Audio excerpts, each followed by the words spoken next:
In recent years, we have seen a huge rise in mental health services and programs in America's public schools. However, we're not seeing that these services are doing anything to improve student academic achievement. In fact, we're seeing quite the opposite, and we have a youth mental health crisis on our hands in America. Today, I sit down with Chris Evans, who is a fellow citizen activist who has just gotten involved in the fight because of how these things were impacting his own family and what he was seeing at a local level. And he's going to share a lot of wisdom with us today about the mental health programs that are going into America's public schools. I think you're really going to enjoy this conversation. Hey, Chris, thank you so much for taking the time to join me today. I have been following you on X for some time. You're kind of my personal resident expert on mental health in public schools. Oh, And you, like me, are a blue state refugee, that's right. formerly living in Washington. So, can you talk about, first, I'd like to hear kind of what you saw in Washington that made you decide to get out and go to Arizona. Well, thank you. But first, I should say thank you for bringing me on. I'm really honored. Your followers have just flooded my Substack, and I'm really appreciative of it. That's awesome. Yeah, it's been really nice. Yeah, I'm part of the dysphoria, right, out of Washington. We were in Bellevue. I spent over 20 years in Bellevue. Married, started raising my children in Bellevue, and went to Bellevue schools, right? I mean, nationally acclaimed Bellevue schools that was supposed to be great and a model for other districts around the country. But something happened around 2016, um, almost immediately after the election, where suddenly teachers were holding Black Lives Matter every Monday, wearing T-shirts with political messaging Right. on their shirts. And um, my son, who was just then going into middle school, comes home and says, "Dad, I teacher said I can't study any of these white authors, that I have to pick some a woman or a person of color." And I was confused by that. I couldn't. So first of all, you should understand, my son, who himself is biracial, his mother is Persian, and he's fairly dark skinned. I, he had never thought about his kind of ethnicity or his racial composition, and I didn't want to have that conversation at 12, Yeah. um, because it wasn't important, right?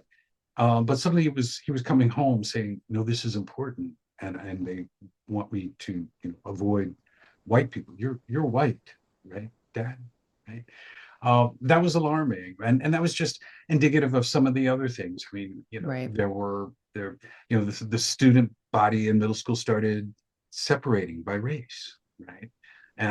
My son's particularly gifted in mathematics, and suddenly the Asian groups didn't want him to be part of his group because they told him to his face, "No, you're just a white American. You're you're not going to be good. You're going to slow us down."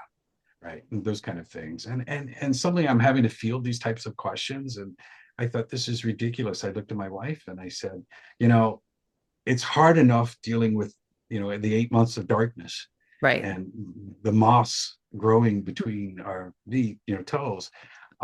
Let's think about moving. And so we did. We'd been coming to Arizona for baseball tournaments, and I loved the sun. I liked the desert. There's something really special about the desert.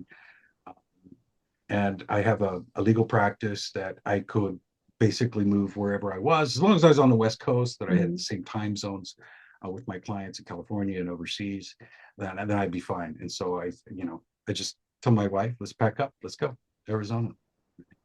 And have I had never you, really thought about schools until then. And you just pick a nice neighborhood that you think is yeah, going to have the yeah. great school districts, right? The good sports teams, and um,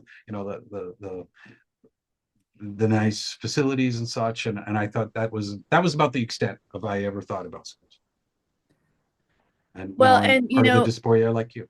anybody that has lived in Washington for any length of time knows that Bellevue is a was a nice area. And if you were able to afford to live in Bellevue and send your children to Bellevue Public Schools, you were pretty assured that your children were getting some of the best education available in the state. And that's That's right. just not the case anymore. And No. Bellevue is just as woke as Seattle. Yes. And Yes. we were just north of you in Bothell in the North Shore School District. And so, we experienced similar things as what you're describing now. Yeah. Yeah. Yeah. No, it infects. And I'm sure if it takes off in Bellevue, it trickles down into other Yep. districts, right? And Um, if it's permitted in Bellevue, it right. must be good for the other school districts as well, because that's an affluent school district. So you think if Bellevue is doing it, it must be good Right. education. That's right. That's right. All the administrators of Bellevue School District, they have PhDs, Right. right? They're very Right. small, they're smart, they went to great schools. Um, yeah, they're trendsetters. Right?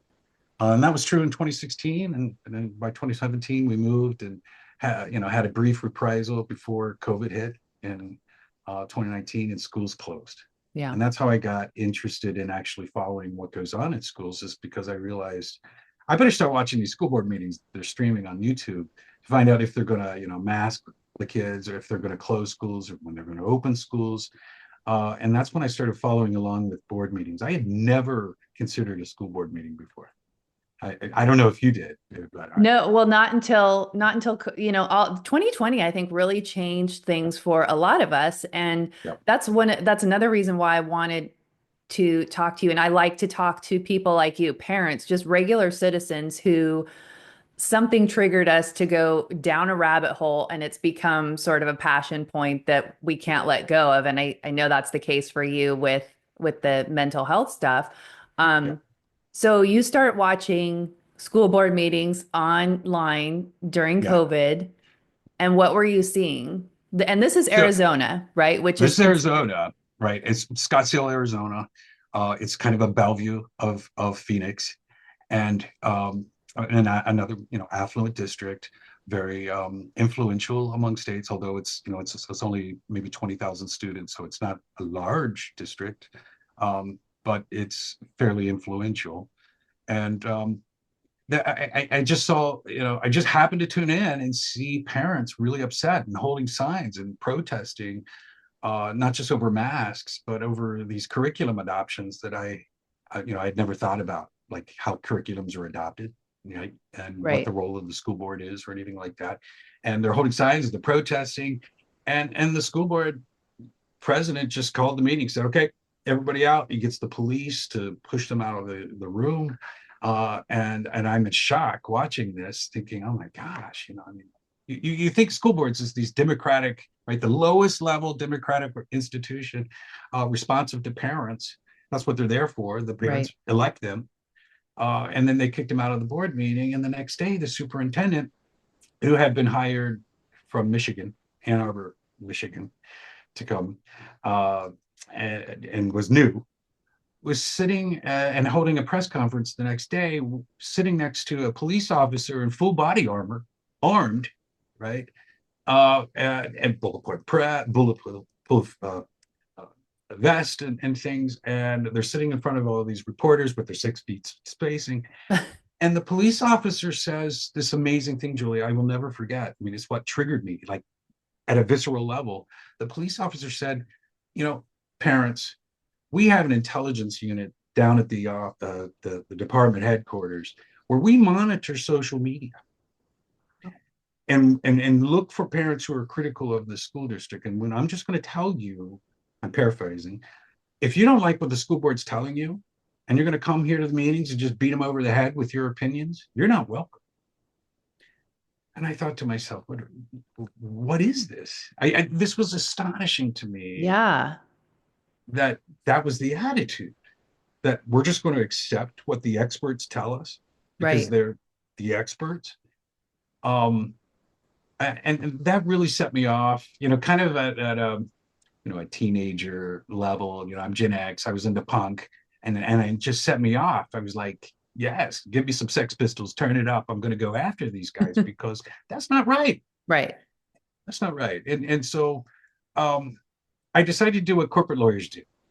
We invented due diligence. We look under the hood. We go through, all the little hidden spaces. And we have to because our clients want us, before they buy a company, they want to know what's under the hood. Yeah. And I started looking at things and realizing these curriculum adoptions and things, and how are they approved, and what's the legal process to do it. And that's when I set up my Twitter as a legal process, because I wanted to emphasize that the schools were not following the right process to adopt curriculums. And I ended up doing an extensive open meeting law complaint, filed it with the Attorney General, who 2 years later came out and said, yeah, he's basically right. You've been doing it wrong. School district in Scottsdale. Yeah. And that had some impact in Arizona, because once Scottsdale got, slapped by the Attorney General for not holding open meetings to adopt these curriculums, they were doing it all behind closed doors, right? Where no one would have input, with pre-selected members of the community and pre-selected staff, because they know better, right? Right. Right. Right. So once the IG slapped him for that and said, yes, that these are meetings that should have been held in public by law, by statute. You didn't follow the right process. And that had influence in the state, and other districts have now followed suit. And so my emphasis has always been on the process, Julie, because you can get down in the political, rabbit holes, Right. and go one side, us versus them, all the time. But my treasure, my talent, that if I was going to get involved in this, I wanted to use what skills I bring to the table. Anyone can have a political opinion, but not everybody can dig into the details and find out what really is the legal process. And what I discovered along the way, many things. One, school districts in general have very poor quality legal counsel, as just a generalization. That's why they're constantly getting in trouble. Right. The big firms are not doing education law. Yeah. Right? The top lawyers going into the big firms are not saying, hey, I want to go to school board meetings and advise school districts. No, Right. not how it works. So you're getting, second, third tier firms that do education law for the most part. They're going to hate me for saying that, but for the most Well, that part, makes sense, right? Because that's probably right? not like the area that lawyers want to get involved in. No, not at all. Like me, I do acquisitions, I do venture capital. These are much bigger, more substantive transactions that are a lot more complicated. And, I don't have to deal with parents or education majors and administrators. But so you discover that. And then there's lots of problems at the school districts. And eventually I just reached a point, I thought, well, I started looking at proficiency scores, and I thought these state proficiency exams, every state has them, and they're horrible. They're terrible. Horrible, atrocious. What is this? Across the country. Across the country, yes. I mean, undeniably, there is a proficiency plunge across the country, and it's incontrovertible. Whatever they're doing is wrong. And I might be biased because I spent the first 6 years of my professional life in Tokyo working at a law firm, okay, international cross-border transactions and things in Tokyo. And then the next 25 years with my practice dealing in Asia. Okay. So I've got exposure to China and Korea and Taiwan and Singapore and Japan, and how they do schooling. I didn't have kids at the time I lived there, but I saw, kids going to school on Saturdays, kids going to school after school for private tutoring.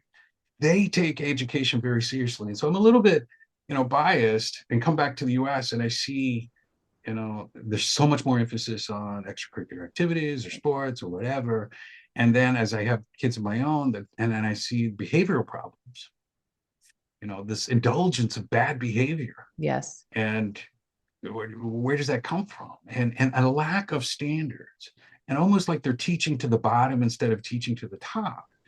And throw the proficiency scores in there, and I'm like, I ask myself, how did we get here? What is going on, really going on? When I grew up, I never heard anything called social emotional learning. Right. What is that? We never had that. No, you didn't have that. And you also had guidance counselors. You didn't have school counselors. Exactly. Or social workers. right? Right. And so I thought, well, what happened? Let me dig into this, because I'm looking across the country, and every one of these stories, I'd go to the court, the lawsuits, complaints, and filings about these parents who are complaining the school districts are counseling their kids behind their back without Hmm. their knowledge, and they won't stop.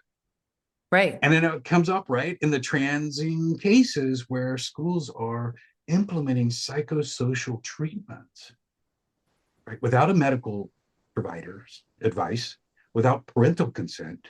They're implementing, very complicated, changing it. It's not just changing a pronoun, it's changing a child's identity and Yes. then matching their social environment to match the gender that they're identifying with. That is a major psychological, right, treatment that should be Yeah. done under medical guidance at a minimum, Right. but with parental consent mandatory. And that wasn't happening. And so you go to the lawsuits, you go to the complaints, and almost without fail, you would see it's a school counselor that is tasked with that job. It's a school counselor, and I'm still thinking guidance counselor, like Right. how to get into college or where to go to trade school or whatever.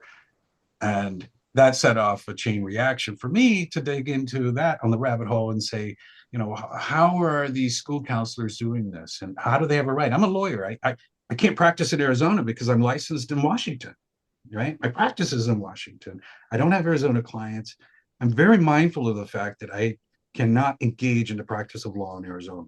So how is it that these counselors, counselors who think is a regulated health profession, how are they able to do this in schools under whatever certification or licensing they have? And it turns out they don't. They're not licensed by any professional regulatory board, And they don't like the have board. to be, correct? They don't have to be. Yeah, that's No, most crazy. cases they do not have to be. Depends on the state, but you're absolutely right. They don't have to be. They just certified by departments of education on the basis of a master's degree in school counseling or social work. Wow. So if and once you dive into that and realize they've got all the trappings of a mental health profession. They've got the Yeah. title of counselor, the social worker, they're part of a mental health program in schools. And so that creates the impression among the consumer, right, that they are qualified to provide mental health advice, but they're not. And there's no scope of, like, unlike their licensed counterparts over at the Board of Behavioral Health, they don't have ethical requirements, right, that are enforceable by law. Hmm. They don't have a professional board where you could go and file complaints and say that they have violated ethical duties or their scope of practice limitations, right? If you're in addiction counseling, you can't do family counseling, Right. right? There's limitations on what they can do. And they also, if you're licensed, must obtain the consent of a parent when you're treating a minor. Right? You actually have to sign an Right. informed consent. Not, Julie, not a check the box, I approve to meet this counselor, but a check the box that I am giving my consent for you to evaluate my child for these specific identified behavioral concerns. And you will develop a treatment plan over which I will approve. And the parent is involved by law, has to be involved, Right. but not at school. So when I learned what they're doing in schools would literally be illegal if they were to put up a shingle across the street from the campus Sure. and try, right? They couldn't do it because they're not licensed.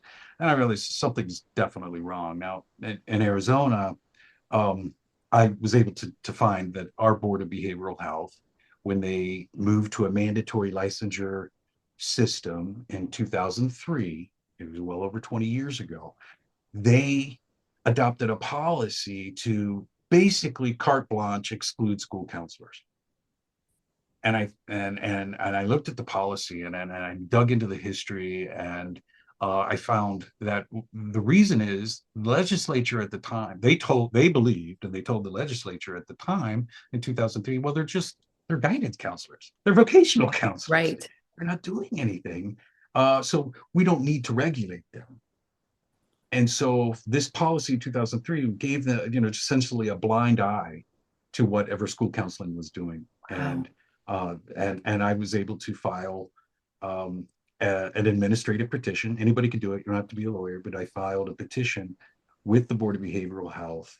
It's a complaint that, they didn't have statutory authority to create a new class of excluded, people that from your licensing and governance and your jurisdiction. And, eventually it was successful. They had a hearing, and the attorney general that serves that agency reviewed the complaint, and they all agreed unanimously, yeah, there's probably something going on in schools that we don't really know about, but we know they're doing things that they shouldn't. You're right. We don't even know why we have this policy. It's so old. And so they got rid of the policy. And now what that has meant is that although school counselors in Arizona and social workers, if they stayed within their narrow scope, they're not going to be required to be licensed. But it does mean that if there are problems with them engaging in behavioral health at a professional level, you can go to the Board of Behavioral Health and file a complaint. And the unauthorized practice of behavioral health is a felony. It's a felony in most states. It's a serious matter. Yeah. So, that was an opportunity for me to really dig in and dive in on the, how this has evolved. There's a whole history here of over 20 years from where they adopted this policy in 2003 because they were still guidance counselors at the time. What happened? And this is why I asked myself, how did we get here in that 20-year period of time? And it turns out, from the late 90s, the early 2000s, the research literature starts discussing and exploring the social emotional learning, and how I guess the idea is, and you could correct me if I'm wrong, because I know this is a topic that you know quite a bit about, but the basic idea is that children come into the classroom with, a history, a psychological barriers or blockages caused by trauma or their family relationship or socioeconomic status that essentially prevents them from learning academic material. And the goal of schools should be to clear the blockages away, to open up their minds so that they can acquire academic, subject matter. That if the kid is socially, emotionally stunted, blocked, they're not going to learn academically. And that research literature starts developing early in the 2000s. By 2011, I'm sure you know CASEL. Yep. Right. So CASEL is from the University of Illinois. University of Illinois sponsored a study by a Professor Durlak. It is the most cited research study on social emotional learning. They still cite it today. And the claim was social emotional learning, right, will increase academic performance by 11%. 11%, right, according to this professor. And that's been considered the landmark study to justify social emotional learning. That's in 2011, where we still had, at the federal level, No Child Left Behind Act. Right. Remember? There's an emphasis on testing. We're going to get tough on schools, right? Don't give me any excuses. You're going to test, and if you fail, you're going to lose money. Well, of course, the left doesn't like that. So they take the Durlak study, right? And they say social emotional learning. By 2015, Obama's in office, and then the Congress approved Every Student Succeeds Act that replaced, in the language of the statutes, core academic studies, academics research was changed to well-rounded students, where now the emphasis was not going to be purely on academics and academic performance, but on the whole child, right? Right. The academic wellness was a new term that they invented, academic wellness, where part of education now from that time on became social emotional learning. We're going to get rid of all the blockages so that they can learn. And so the claim was, one, social emotional learning will improve academic performance. Two, it will improve pro-social behavior. And then they used counselors who were already there, right? They used guidance counselors, transformed them into a school counselor, and threw them into the mental health. So it's kind of shoehorning the mental health programs into schools to treat the whole child. And what have we seen? And the 15 years since then, or the 10 years since then, proficiency plunges, right? Exactly. You have to be an idiot to not know anything that's going on in schools right now, to not realize teachers are quitting over behavioral issues. This is the number one issue. Teachers are quitting Yep. because kids are out of control. We hear that School all the criminals. time. I'm sure you do, right? Yeah. Everybody does. So it's not working at the behavioral level. They're not suddenly adopting through magic this pro-social behavior in schools, right? Because they have now they have school counselors and social workers.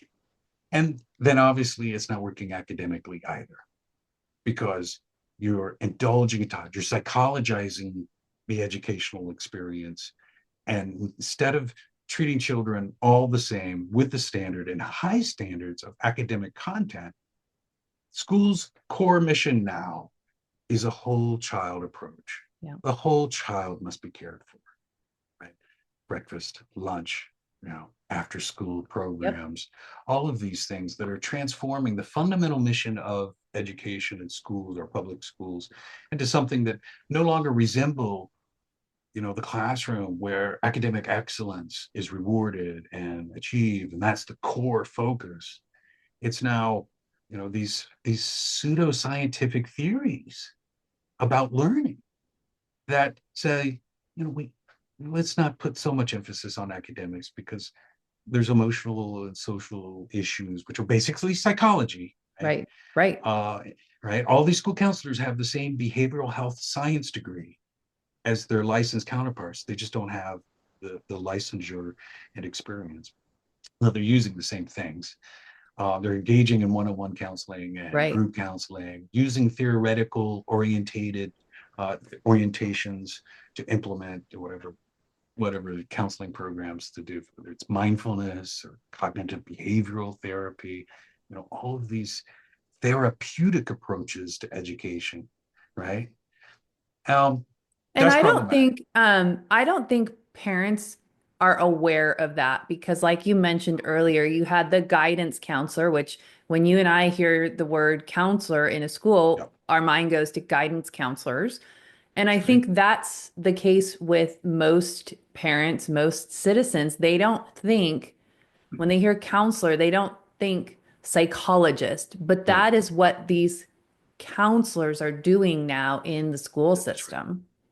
That's right. The number one thing that your viewers should walk away with today is one, your school counselor is not a guidance counselor for Right. sure. But two, your school believes that their role is to provide more of a therapeutic educational model than an academic one, where you sink or swim, right? And that that therapeutic model of education is what's failing the U.S. Hmm. Okay, it's failing our children. They're not getting smarter, right?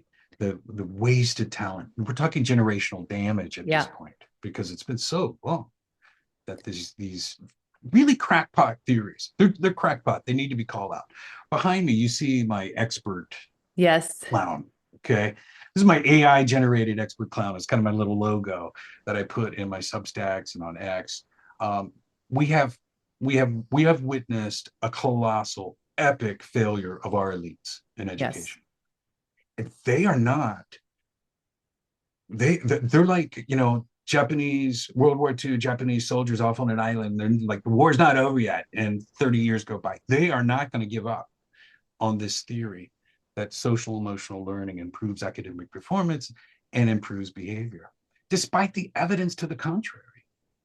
There's because it's a pseudo intellectual and they're wedded to it. And there's so much money, as your Substack article you Exactly. shared with Yeah. me shows, because they've been able to hoodwink conservatives and Republicans on both sides of the aisle are guilty of this, but it's Right. primarily driven by the left, and the Republicans decide, well, oh gosh, I gotta help kids. It'd be Yep. heartless not to help kids. They Exactly. need our help. No, what happened to the old traditional standards of discipline? A kid's acting up and he's removed from the class, right? That is a controversial statement now. It is. Well, now with restorative justice, the kid stays in the class and the poor victim has to, they have their little circle and Restorative circles. Yes. yes, restorative Yes. circles.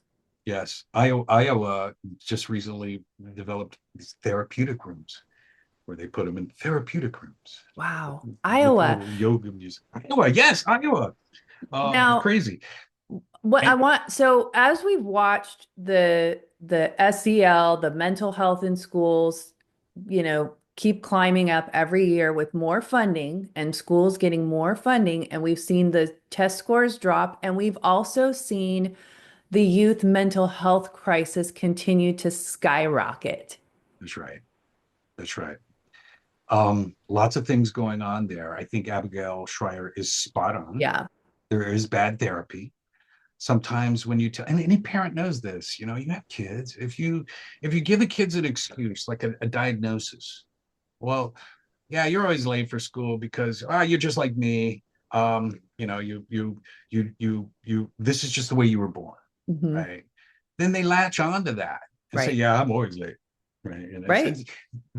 they suddenly have something to latch onto and explain bad behavior, explain away whatever behavior, good behavior, bad behavior, whatever it is. But once you've labeled something, and then kids go after it. Now we've reached, a kind of at the cultural level, more of a therapy oriented culture Right. that we are not prepared.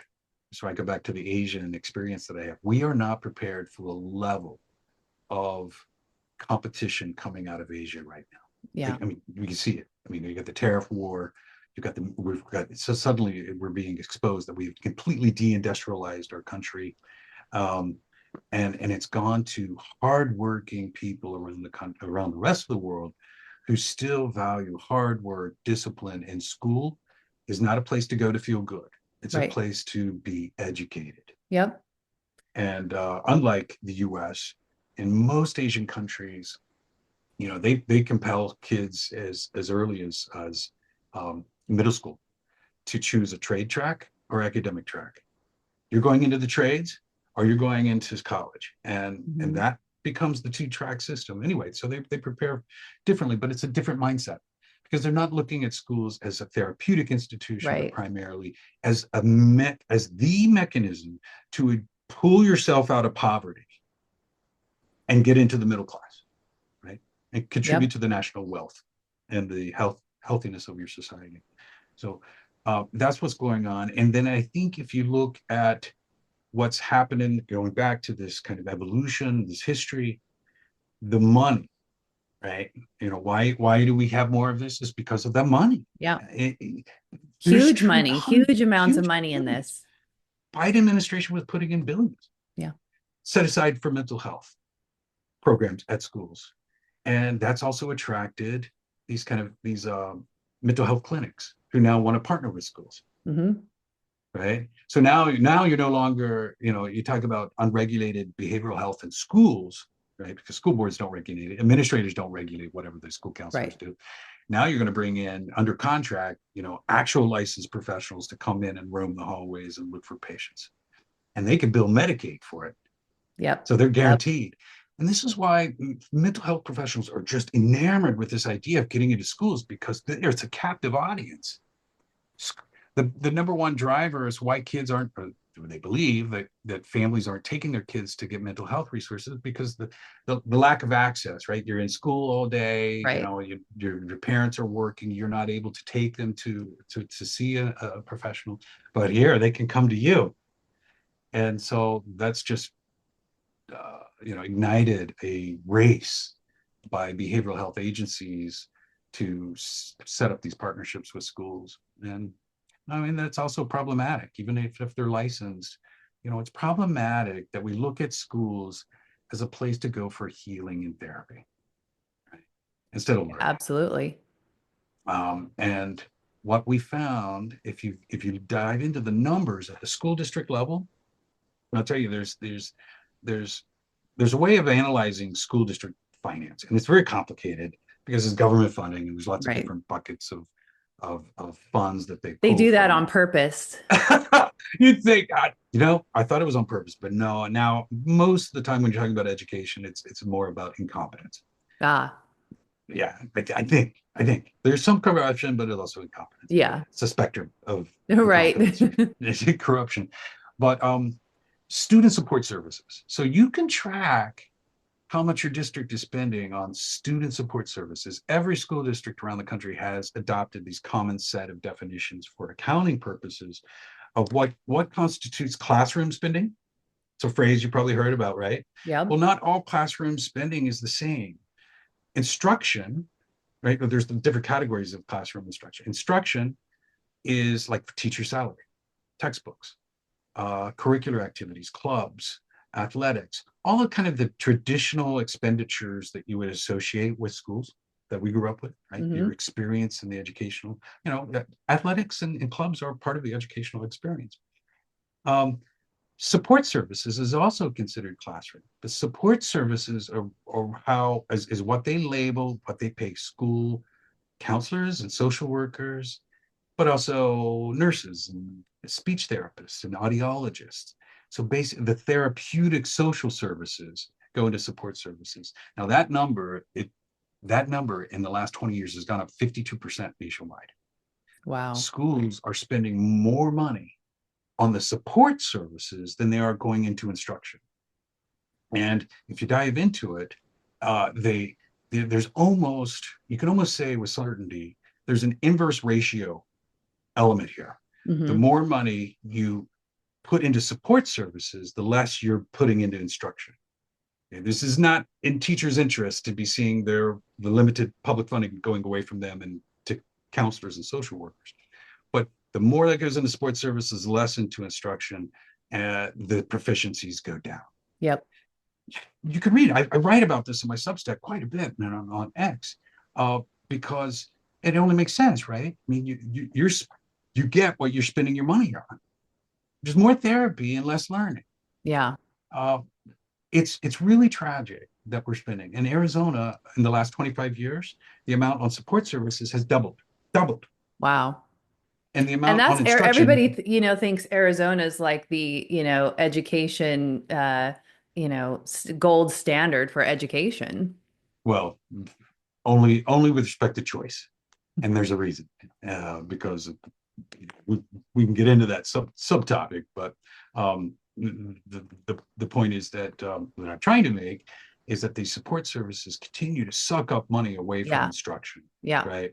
And they don't produce what they claim, which is improved academic performance, improved pro-social behavior, well-adjusted kids. Right. Right. It does neither one of those things, and is taking more and more money.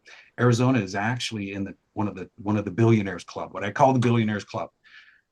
There's 15 states that spend $1 billion on support services. Okay. Arizona is number 15 with only this little tiny education budget compared to New York or even compared to Washington. Washington's in the club, I bet. where they're spending $1 billion in Arizona on these support services with a fraction of the total education budget of these other larger states, and like New York and Massachusetts. And that's so problematic. It shows a misplaced priority on where the money is going. Now, to be fair, I should disclose that support services also include a portion of special ed, but it's not a majority of special ed services. Well, and Um, even we had three kids with at varying levels of special ed supports in Washington public schools, and even a lot of what they get in there is mental health support. It's not academic support, and what they needed was the academic because we were handling the mental health support outside of school. yeah, yeah. Yeah, so special education is the only area in most states. I think some states like in Washington and Texas actually require schools to provide mental health services to everybody, right? Universal school-based Wow. mental health programs. But yeah, special education is one of the few areas because by federal law they have to provide these related services, these psychological counseling Mhm. services. Um, but for most other states, applying that same level of psychology services to general ed, and this is where we get into their service delivery model of multi-tiered systems of support. You familiar with Yep. that? Hmm. Right? I mean, Do you know where that comes from? That comes from public health models developed in the 70s and 80s to go into urban cities and allocate public funding to help, urban cities with their medical service, how Right. deliver medical service. And they've adopted that model into education to identify at the lower level, right? Every child, this is why it's called universal school-based mental health. Every child, regardless of need, receives some mental health education, right? About learning about mental health literacy or what have you. But in that at that bottom tier, if we imagine a pyramid of 3 tiers, at the bottom tier, at the universal level, you've got counselors, the social workers, and teachers looking to identify kids who need tier 2 support to go up the pyramid, Right. where they Right. would get a targeted intervention by a social worker or counselor, which could consist of one-on-one counseling or group counseling, where they're starting to really intensify the support services Hmm. around that child, remove the blockages so that they can learn or at least not act up in school, and then if it's really bad, pick them up to the top tier of the pyramid where they're sending out to an external referral. Uh, that model is basically a public health model that was developed Yeah. a long time ago, and what it essentially is doing, Julie, is it's applying special education, right? Theories of providing special education to all education, to all general ed. Right. Right. And I sometimes joke, tongue in cheek, that we're all in special ed now. All kids are in special ed because of that mentality. The way that they're using mental health services is very much just like they do with special ed. And I think parents probably don't realize that. Oh, I know And parents schools aren't don't realize forthcoming with that. it. Of Yeah. course they are, right? So, how do like I'm just thinking of parents who might be watching this and they're mortified because maybe they don't realize how these mental health services are being implemented through the public education system. What what kind of advice do you give to a parent? I mean, we tell people, homeschool your kids. If you want to get Yeah. them away from this stuff, you need to homeschool. But let's say that, I do still think that even if you do pull your kids out, my line is pull your kids, but stay in the fight, whether that's Mm, run for school board or just attend the school board meetings. As you yeah. saw in that video I sent you, that was me at the Sarasota school board meeting. I don't have Yeah. kids in the Not school everybody's district going to be a here. warrior like you, Julie. I mean, that takes a lot. And it takes a lot of courage. It Good for does. you. Yeah. And not everybody needs to speak up, but what can a parent do? How do they find out what's going on in their school? Should they just assume what's going on in their school? And of course, I've got your Substack linked below Yeah. this video so people can go subscribe and read Thank you. your Substacks. It's very, very informative. Thank you. What can people do? Well, I mean, first you got to know about the problem to do anything Yeah, about it. And exactly. the first is to recognize that schools are looking to provide mental health to kids. They are looking to justify whatever grant money they've got Mhm. by building a caseload at school. So I would encourage, first of all, be involved with your children's lives, right? Know that there are counselors and social workers and teachers that are looking to identify any types of problems at home or mental behavioral issues at school, and then take them aside behind closed doors, Mhm. and they're going to talk to them. And 9 times out of 10, they're not going to ask for your consent. Um, so you need to teach your kids, come to me first. Have that relationship with your Yes. child that they can come to you first. Be a parent. Sometimes teachers in schools will blame parents for not parenting right, and that's why they're having to do this. Well, there's some truth to that, right? Yeah. We're all busy, but no, know your kids and let them, be that person that they come to talk about. Look for changes in their behavior. Monitor social media, That's a tough because one, but it's so important. yes, it really is, and because there is another aspect to this, Julie. If you have just a little bit of time, there's a Yeah. darker side to seeing the whole child and psychologizing children like this, right? And what am I saying is that they're pupils, not patients, right? Because when you look at it, a child as a patient, right, you're looking to understand their psychology and their makeup, and they're actually told, build a relationship with the child. Right? Teachers are Yes. told, social Yes. workers are told, build that relationship, break down barriers, get close and personal, build trust. What does that do? Right? That breaks down that traditional formal barrier that we used to have, right, in education, Yep. and creates, look, we're human beings. We're good and evil. And for some people, building that personal relationship with the child triggers them, right, into right, something disordered, right. 99% of the time, that's never going to happen. But we have to be cognizant of the fact that, for example, in Arizona, 40% of all teacher misconduct actions year after year for 20 years involve sexual interest in children. 40% of all Wow. misconduct, right? This happens, and you're probably seeing it. Libs of TikTok always has been Yeah. showing some of Yep. these. These are good. This happens every day, Yep. every day. It's a huge Where problem. yeah, where teachers are developing relationships and they're getting on social media and friending kids, Hmm. right? Or the gaming sites and friending kids. Yep. And maybe it didn't start out that way. A lot of these teachers are married women, in fact, uh, go after it. It's on both sexes, men and female, homosexual as well as heterosexual interest in children. It just happens. So, as a parent, there's really no reason why a teacher should be taking too much of an interest in your child. You don't want them to take too much of an interest in your Right. child. Right. You want them to assign homework, right? Answer questions, but you don't want them to take a personal interest in your child. No. That is a red flag.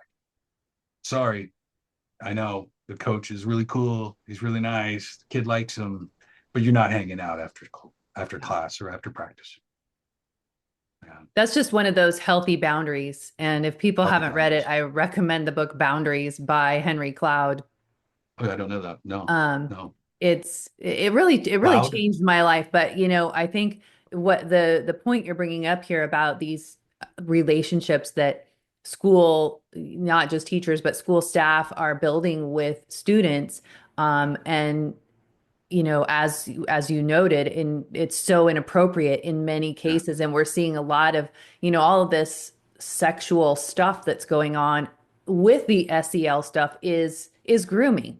That That's is right. how you groom kids and break down their barriers. And so we really need to teach kids how to have healthy boundaries. And Yeah. we never, when you and I were in school, we didn't know about Mm. our teachers' personal lives. We didn't know about their political beliefs or if they went to church. No, Usually, you didn't know if they went to church on Sunday that's unless you were right. at a private school. I was pretty sure Mrs. Cowan in third grade like lived in a like a box in the back of the classroom and Yeah. just was emerged in the morning and to Yep. do report class, and then we'd go back at the end of the day. No clue about her, but she was more, she taught me more than anything. I still remember. I'm 56 years old. I still remember Mrs. Cowan. No, we didn't know, and this is a relatively new phenomenon, Yeah. right? Yep. And it's part of the seeing the whole child. And I don't want to say, I mean, we should be careful. This is this they're not all grooming, but what it does is that these social emotional learning theories of learning and these theories of providing educational services are laying the conditions in Yes. which grooming can occur more easily. Yes. And not Right? all Is that teachers are fair? doing it. And there are still No, right. teachers in the education system who want to educate students and they don't want to be part of this new Yeah. system of stuff that's been going on for the last couple decades. My mom is a retired high school teacher. A lot of her siblings and my cousins and stuff are all in Respect. education. And so I've grown up around that. And my mom says, she retired in 2006. She says, I don't even recognize Yeah, no, she education wouldn't. If she anymore. was out in 2006, she wouldn't Yeah. recognize it. No, no. And do you have a scary vice principal? Like you could, if I said scary vice principal, Oh, you can yes. imagine Oh, somebody, yes. right? Yeah. Yeah, right. So me too, and he was smoking always in the back, right? And he was mean, he was Yeah, you nasty, did he was not. scary. Yeah. And here's what's funny. I went to a private school in kindergarten. It was called Liberty Christian and it was in Linwood, Washington. Okay. And when we had our assemblies, the principal had a wood paddle board that was up in the front row sitting next to him. And so you just had like The fear of Yes, God in you that if you right. acted out, you are going to get the principal's wood paddle on your butt. That's right. That's right. Talk about installing boundaries, right? Yes. That was an expectation on your behavior. What constitutes reasonable human behavior in your situation, child, is this. And if you Right. cross it, here's the wooden path. Yeah. Exactly. And so, Yes. as you would predict, we had pretty well-behaved students at the assemblies. Right. Right. Well, for your mom to get out in 2006, I mean, she really did. She grew up in a different era, or served in a different era. And I And would now the vice say president or I vice wasn't principal is. political until like 2016, and then really got activated in 2021. But Oh, you're my activated for Oh, sure. yes. Yeah. My firstborn child I had in 1996. And I Okay. think it was 97 or 98 that Hillary Clinton wrote the book, It Takes a Oh, Village. right. And I read the book and I just thought that, Did it it? was such a great idea. I mean, I was a young Uh, mom, I was a single mom. yeah. And so this whole idea of people helping me and coming alongside me, that sounded so great. And as I look back now, it was like that is really the point in time, that whole it takes a village Yeah. concept Yeah. is what's been they've just been inching their way along. But it sounds so nice. It does You're sound gonna so have nice help. and so We're helpful. we all interested in the right development of your child. Yes. We all benefit from it. It's like public roads, right? Yes. It's a benefit for everyone. And so Oh, it's so you easy had to to change your see. heart. That was your evolution, right? Oh, Away yeah. from, yeah. Okay. But I Yeah. didn't see it as I read it. I didn't think of it so much as what it really is. I was thinking of it as, my family and my neighbors. And, I Right. didn't see it as I'm going to send my child to kindergarten and they're going to have all their meals provided and clothing provided. I didn't see it as you've Right. referenced a number of times today, the whole child, which is the Yeah. CDC model of Yeah. whole school, whole child, whole community, Yeah. really making, I call it one-stop shopping. That's Education, right. the school is one-stop shopping for not just Yes. the child, but the whole community. That's right. That's right. And so where schools are transformed into like classrooms with clinics attached. Right. and, and that's crazy. Well, that may have worked in the Laura Ingalls, era, a Little House on the Prairie or Right. something, where we had a community of shared values, shared languages, shared history. Yeah. Um, and that is not the world now. No. And so I've been attacking, and I encourage other people to consider this approach. When I go after mental health and programs in school, I'm not attacking it at the cultural level, because there are issues there, because you originally had these theories that were introduced in school, and then you had the George Floyd era, right? So now you have kind of ethnic studies and grievances, plus sexualized identity issues. You add the political issues there Yeah. on top of these mental health programs, and it becomes a whole nother ball of wax, right? Yeah. So I try not to go to the political side, because the easiest or the weakest point in the left's and the Democrats' arguments on these mental health programs, the weakest point is that they're scientifically, they cannot support the claim that these programs improve academic performance or improve behavior. They can't prove it. There are studies after studies outside the US that demonstrate these mental health programs, these US style mental health programs, are ineffective. And often, as much as 85% of the studies that are looked at in the US are of poor quality. So, particularly in Australia, in UK, at Oxford, Cambridge, there's a growing body of research literature that has said, we looked at the US model and these social emotional learnings and these mental health programs, they don't work, Yeah. and it's bad science, and they're calling to abandon this, right?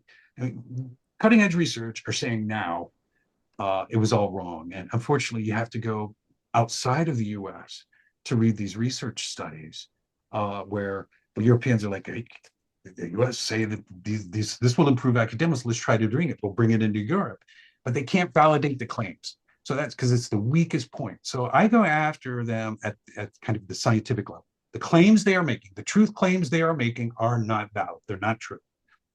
Layer all the political issues, Right. and then they're just going to get triggered, right?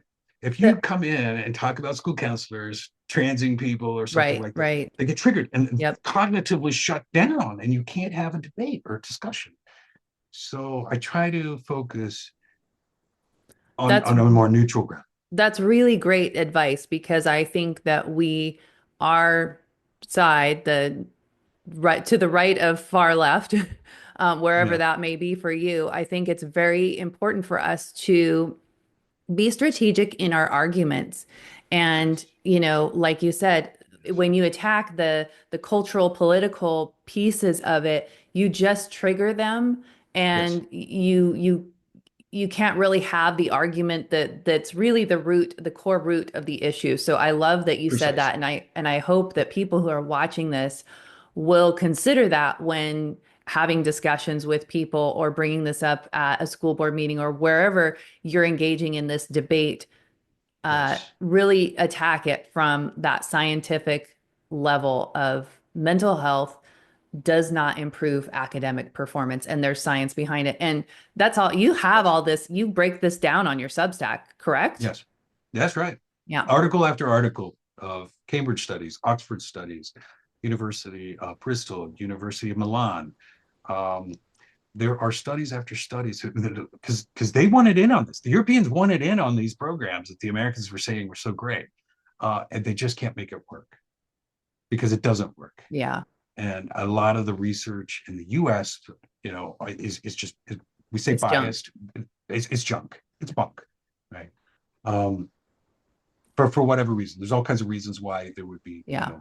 studies would be considered invalid or incomplete, or biased, not just because they're politically biased, but they actually because they're not doing good science. They're not structuring the studies properly, Right. or they only want to promote certain little things, right? Like the Durlac study in 2011 that said mental health programs or social emotional learning improves academic performance by 11%. Well, Right. he actually didn't even look at high schoolers.